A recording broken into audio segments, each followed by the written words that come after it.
On this episode of Locked On Canadiens, David St. Louis from Elite Prospects joins us to talk about a paradox in Patrik Laine's game.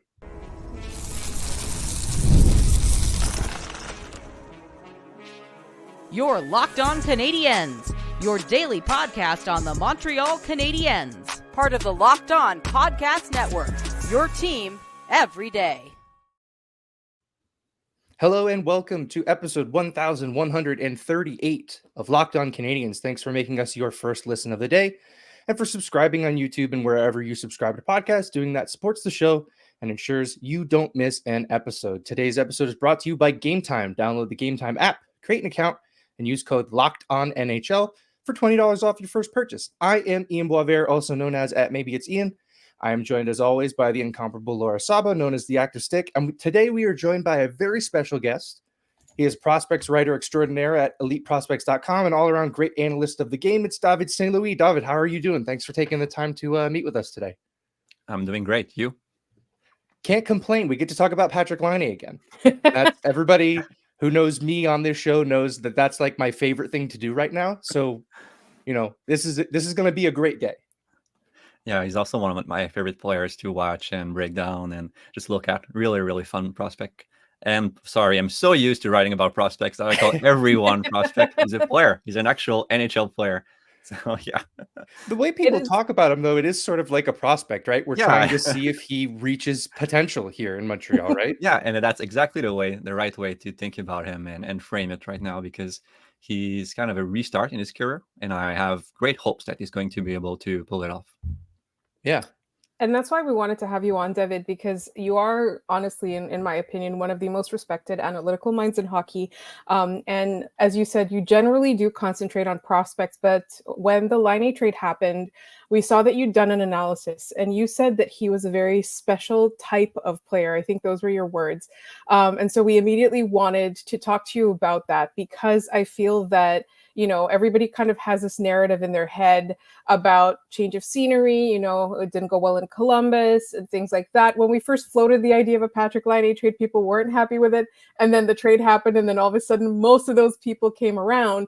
But for me, what I'm looking for is what exactly does Patrik Laine bring to this team? And I think, the way that you write, the way that you do your analysis really does give us a different perspective and a different kind of insight. So that's why Ian and I we were like, we need to talk to David right away. Yeah, I think he's a really exciting player, like I said before, and I feel he's been treated like some kind of reclamation project.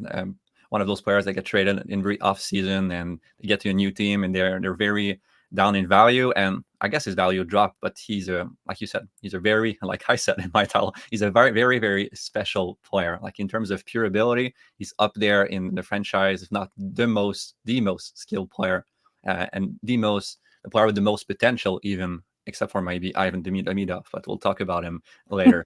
So all of his abilities are really special. It's just that he's a kind of a weird player with unusual tendencies. He's 6'5", I think, but he's not that typical power forward, like who goes in the corner, retrieves pucks, a bit like Juraj Slafkovsky. He doesn't play that kind of game. He's more of a smaller. He plays like smaller, shiftier players. Like he likes to hold on to the puck and make plays to the neutral zone, and he likes to control the flow of the play in the offensive zone too.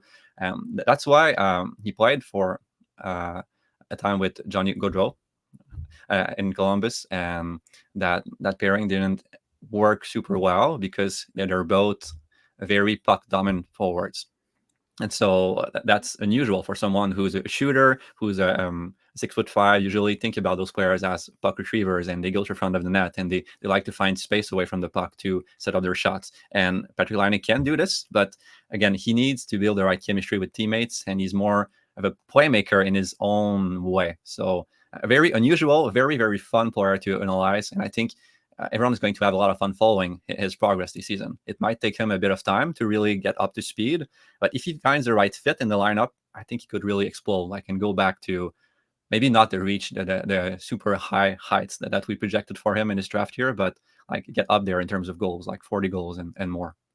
Yeah. I think it's interesting that you said that he's a playmaker in his own way, because in his own press conference when he was traded to the Canadiens, he did mention that. And a lot of people scoffed. They don't see him as that. They see him as a finisher. So I think it's really interesting that you see the other depths of his game. And sorry, Ian, you were about to ask a question. I just No, cut you no. off right. It's sort of along the lines of what David was just talking about. I teased it off the top. The paradox in Laine's game that you mentioned in your article is that he loves to carry the puck. He loves to make the line play at his pace, but he also, for a 6'5" guy, he gets in behind coverage and he's good at sneaking into soft spots and using his shot. Does he need to delegate one of those to sort of, become a more specialized player, or can he do both effectively still? That's a really good question, and the true answer is I don't really know, because it's he could find success playing that role where he does everything. It depends if he gets the right complementary line mates. But usually, when you play up in the top six, you play with other players who are good with the puck. So Right. I think its best path to success is really to become this off puck shooter and let others carry the play and just come in behind the defense and sneak in spots and use his shots and maybe become that a bit more of a puck retriever and power forward to add that extra dimension to his game. And he's capable of it. Like already in last season and the season before, his defensive game started to improve. Like, so he can round out his game and learn other ways to play. But yeah, right now he wants to do everything and control the pace, and that's really the right way to frame it, because that's what's causing the most issues, I think, for him. And why sometimes his goals drop down in some seasons, because he wants to control the flow of the play, and when he should be giving the puck to his speedier line mates, and like I said before, find space, let them push back defenders, and find holes in the coverage. So yeah, it's going to be up to the Habs development staff to help him figure out how he can best work in the lineup, and also his line mates. Like if he plays with some of the top players in Montreal, like maybe they can figure out a way for that line to work if he's really motivated. Yeah. And, because you mentioned he wants to be that guy, right? I mean, we haven't had a ton of those players here, which is why Laine becomes immediately so exciting. When he's playing on a top power play unit that already has Nick Suzuki, that already has Cole Caulfield, and it's kind of duplicative with Cole Caulfield, and we'll have Uri Slafkovsky. Do you see that kind of formation working for the Canadiens? It seems like it might be a hat on a hat to have all of them on the same unit. Yeah, and you're exactly right. And I feel there might be a problem with Cole Caulfield, because honestly, they play a similar type of game. It's just that one is 6'5" and the other one is 5'8" or something. So Yeah. the way they approach the game, I think Caulfield is better at delegating and at finding space and really playing off his strengths. Laine wants to do everything. But if you really want to make Laine succeed, you kind of have to give him a half-wall spot on the power play and a lot of minutes on the power play. In his best seasons, he scored a lot on the power play. And the team's adapted to his style on the power play, but his shot has kind of automatic qualities. So if he gets enough shots, some of them are going to go in, and he has that super powerful one-timer. I don't know how they're going to change their formation to make it work, but if they want to make Laine succeed, they have to find power play one time for him, and hopefully optimally on the half wall, so he can have his one-timer, because that's how he's effective, and that's how he gets in the rhythm of the game too. If he doesn't get that spot, like, he might not be as effective at 5-on-5 either, because he won't have the same kind of confidence and the same kind of feel for the puck. Yeah, and with all three of those guys, Caulfield, Suzuki, and Laine, they're all right-handed shots. There's only one left half wall for them to play on, right? So it becomes sort of I kind of think they'll ride the hot hand, see who's going, and that's who's going to play that spot. But it's a legitimate issue for the Canadiens to solve, and we'll start to see them solve it in training camp. One last thing before we head to our first break. Laine, you said in the article that he scores at his highest rate off the pass as opposed to net front or downhill shooting. Is Doc a good player for him to play with to capitalize on those situations? Is there another player in the Canadiens lineup that's more optimal for that? Nick Suzuki would be great, but honestly, I think his line is already formed, and Doc could could bring everything he needs on this, because like I said before, he's not a great puck retriever, and Doc improved those skills a lot in this. I guess he didn't play last year, so we haven't seen the full evolution, but he became much more of a power forward while keeping his playmaking skills. So as long as Laine can adapt and become more of that shooter, I think he's going to work very well with Doc, who brings more of that size element. And that's weird to say, but again, think of Patrik Laine not as some 6'5" power forward, but more as a playmaking shooter and likes to play some hero hockey sometime. It doesn't mean that he dangles everyone. Like, I want to make this clear. It just means that he likes to have the puck on his stick and slow down the play and find gaps in coverage in the true zone and then tread pucks through defenders to track them on himself. Like, he plays a passing game. He doesn't try to dangle everyone, but he likes to slow down the play instead of accelerating it. So unusual for a player like him.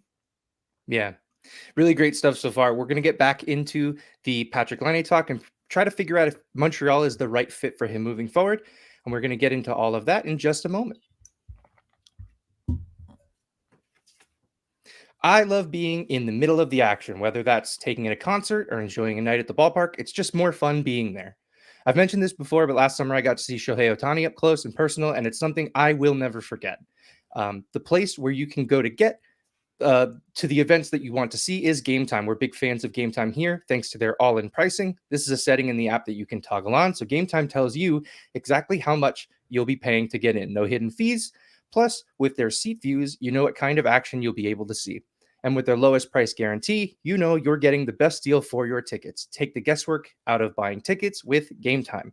Download the Gametime app, create an account, and use code LOCKEDONNHL for $20 off your first purchase. Terms apply. Again, create an account and redeem code LOCKEDONNHL for $20 off. Download Gametime today. What time is it? It's Gametime. All right, we are back with David St. Louis with Laine Mania. We're going into our second segment here, but before that, I want to thank you for making Locked On Canadiens your first listen of the day. For your second listen, enjoy Locked On NHL podcast. Locked On NHL provides you with a national perspective on all things NHL each and every day, with national experts and local insight on every team in the league, available on YouTube or wherever you get your podcasts. Part of the Locked On Podcast Network, your team every day. David, one of the things that you pointed out towards the end of your article is that you think that the thing that's going to determine Laine's career moving forward is the fit, right? Where it's not so much the player himself, it's the environment that complements the player. Is this the right fit in Montreal? It could be. It could be because of their development Good system.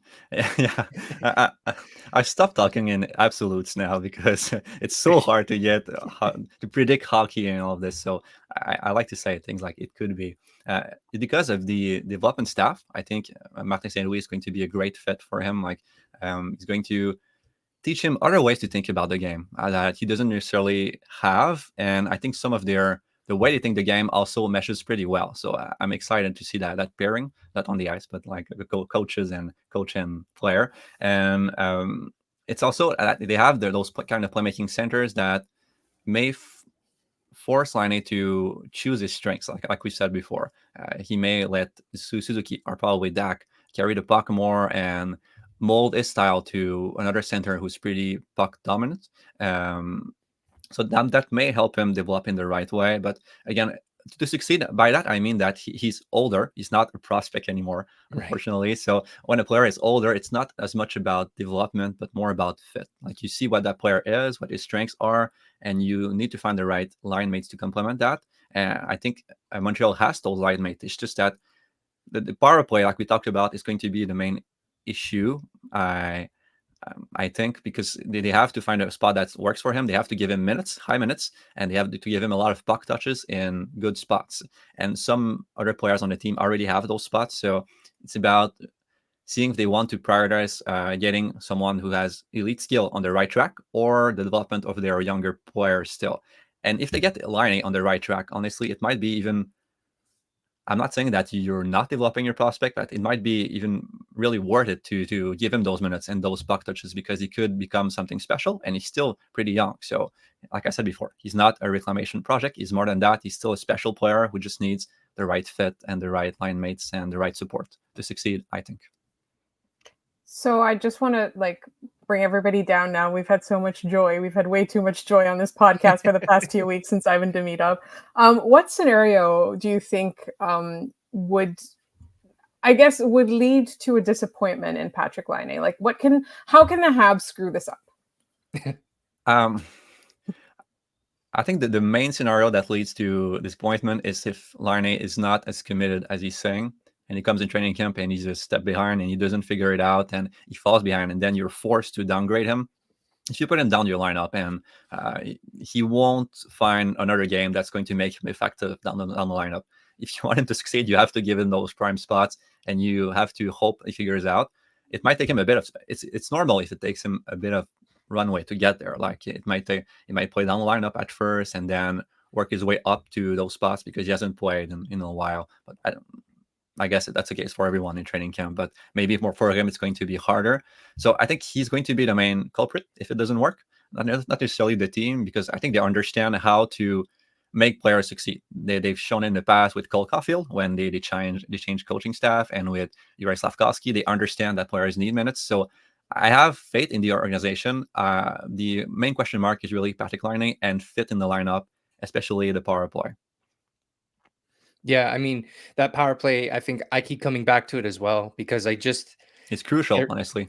It's crucial for him, and it's crucial for this team to finally have a good power play, and it's crucial for all of those players to play a key role on it, right? Like, I keep thinking about Caulfield being bumped off of that spot on the half wall, and I'm getting flashbacks to when he was at the World Juniors and they had him playing the slot on the power play as a 5'8" winger. And it was like, this isn't working. Why do you keep trying this? Like, if Caulfield's not there, where is he?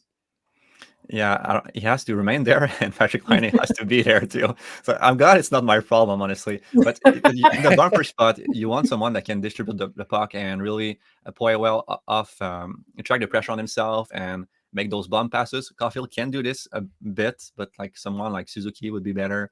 Again, there's an issue of handedness. There's a lot of it's a puzzle to figure out. It's a fun puzzle, but it's still a puzzle. So it's going to give some members of the coaching staff some headaches, I think. Yeah, no, it's September and it's giving me a headache. So I completely understand.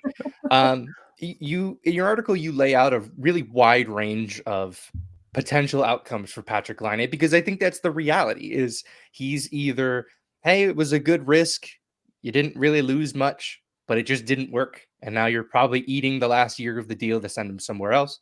Yeah. Or it's, oh my goodness, this guy's a 50 goal scorer. Like, it's there, and it seems like it could be either one of those extremes. Is this one of those scenarios where the reality is probably closer to the center of that spectrum, or is it just like it could be either one of those extremes and really nothing in between?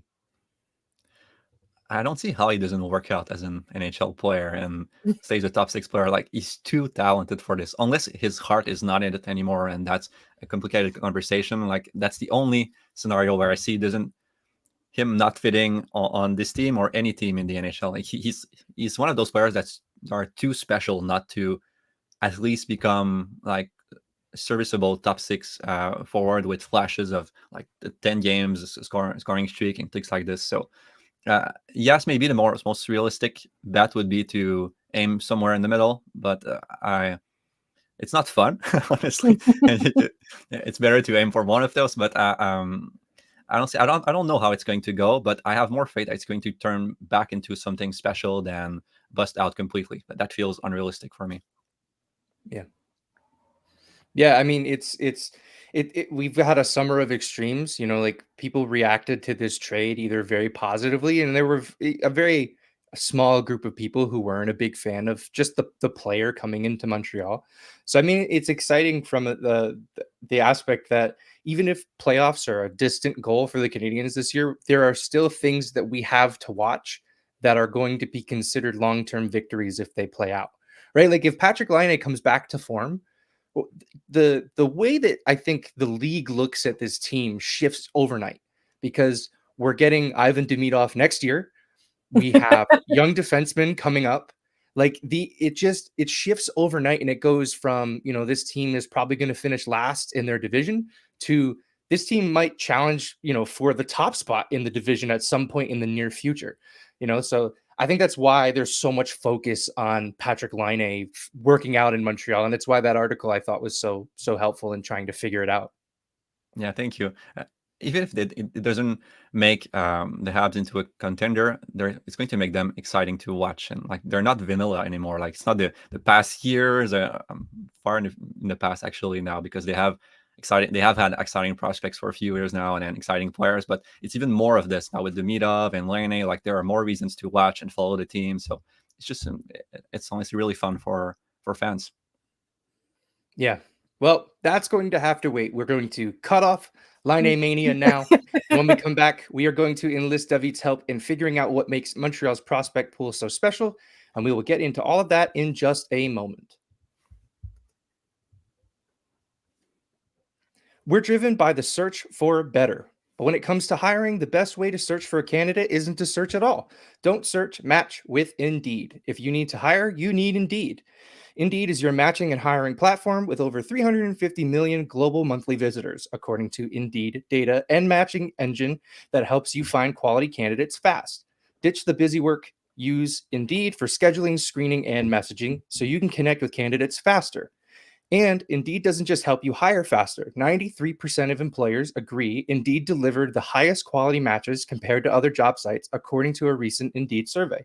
When I was looking to hire someone, it was so slow and overwhelming. I wish I had used Indeed. Leveraging over 140 million qualifications and preferences every day, Indeed's matching engine is constantly learning from your preferences. So the more you use Indeed, the better it gets. Join more than 3.5 million businesses worldwide that use Indeed to hire great talent fast. And listeners of this show will get a $75 sponsored job credit to get your jobs more visibility at Indeed.com/lockedon. Just go to Indeed.com/lockedon right now and support our show by saying you heard about Indeed on this podcast. Indeed.com/lockedon. Terms and conditions apply. Need to hire? You need Indeed.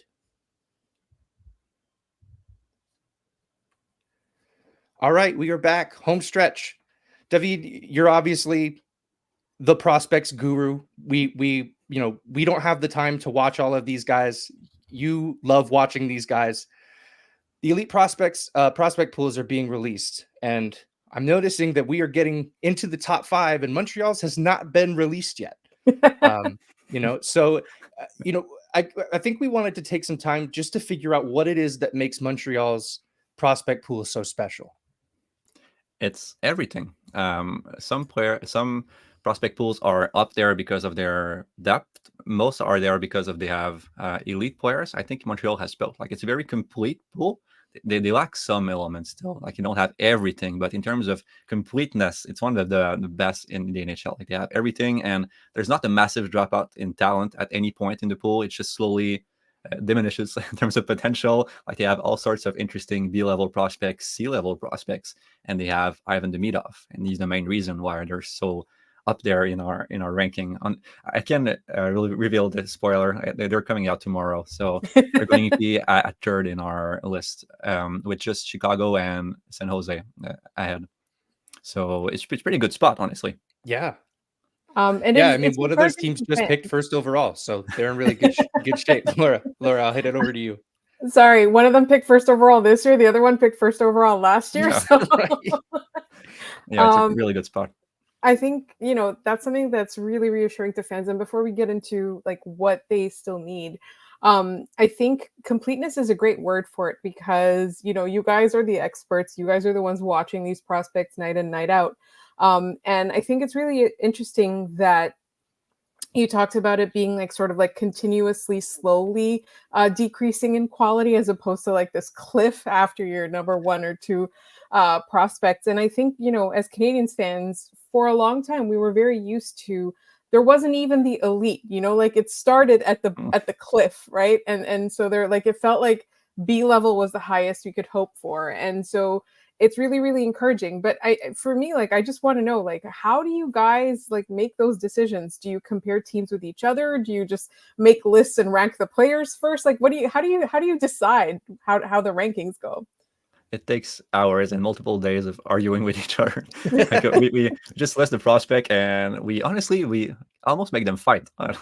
We have 2 lists, and we compare the prospects, and we try to choose which ones we would rather have.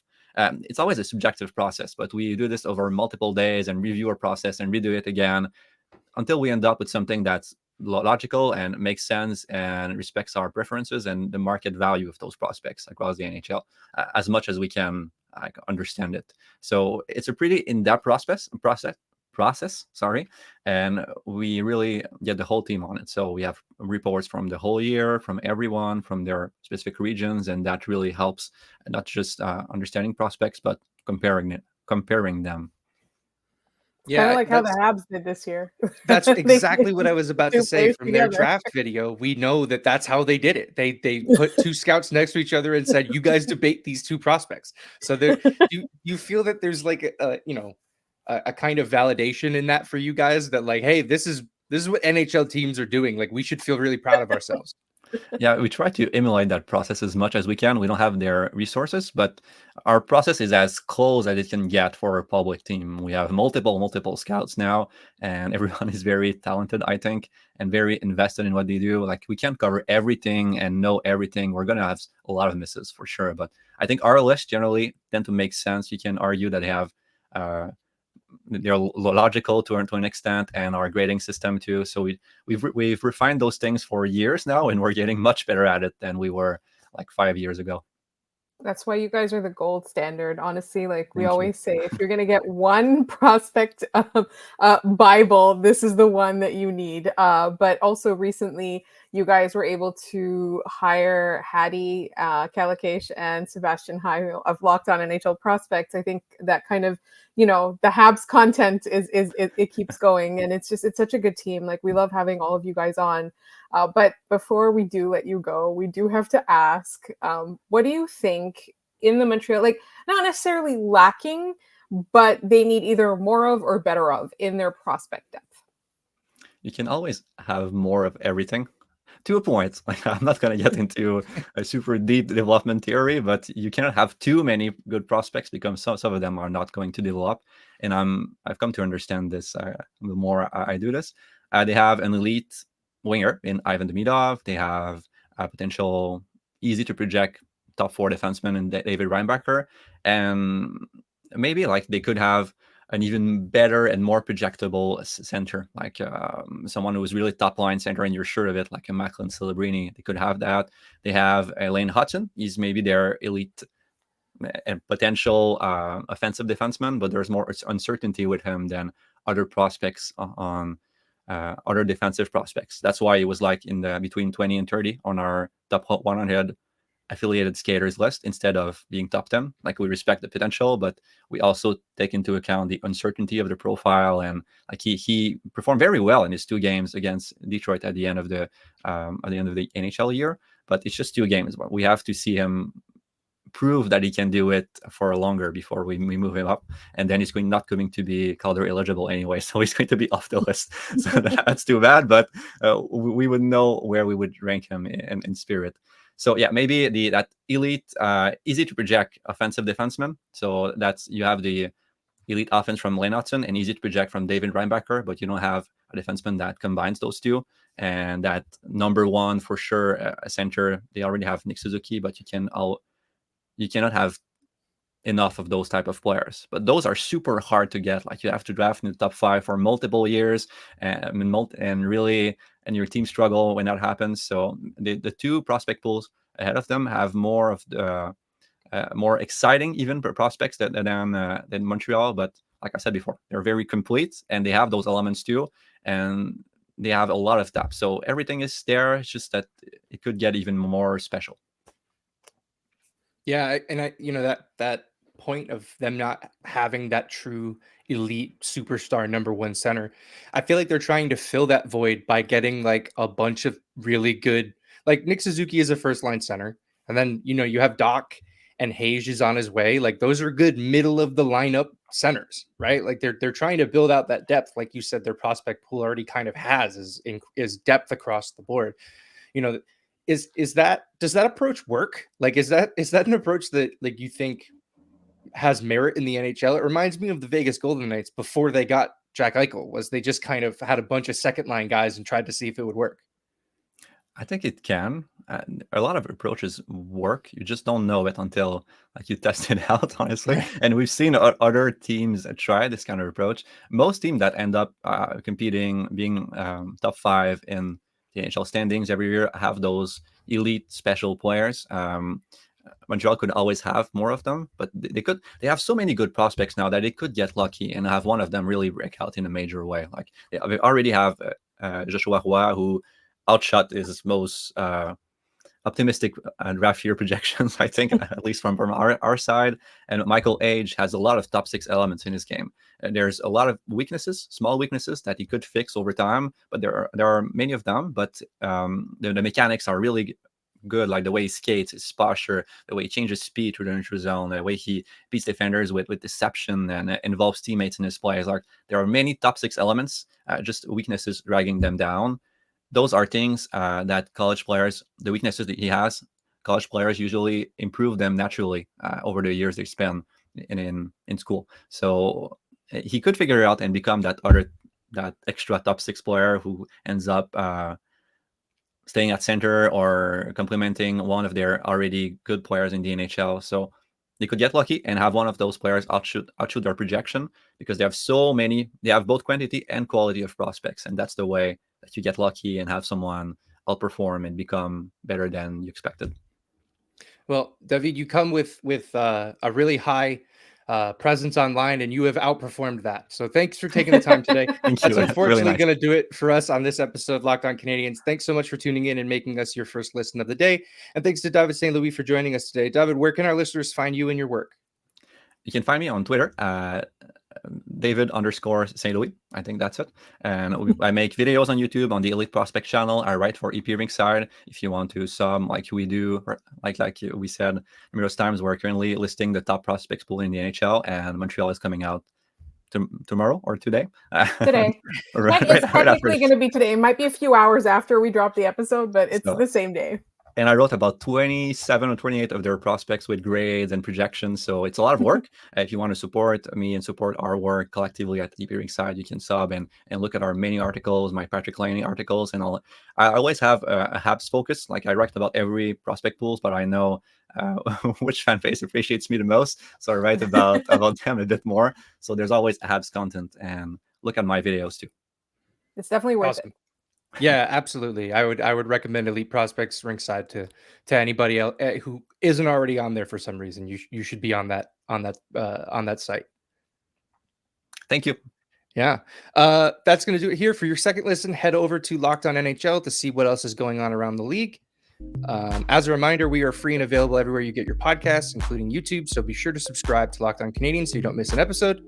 You can follow the show on Twitter at @LO_Canadiens or email us at lockedoncanadiens@gmail.com. We're also on Instagram at LockedOnCanadiens. You can find Laura at The Active Stick. You can find me at Maybe It's Ian. Thanks for tuning in. We will see you next time.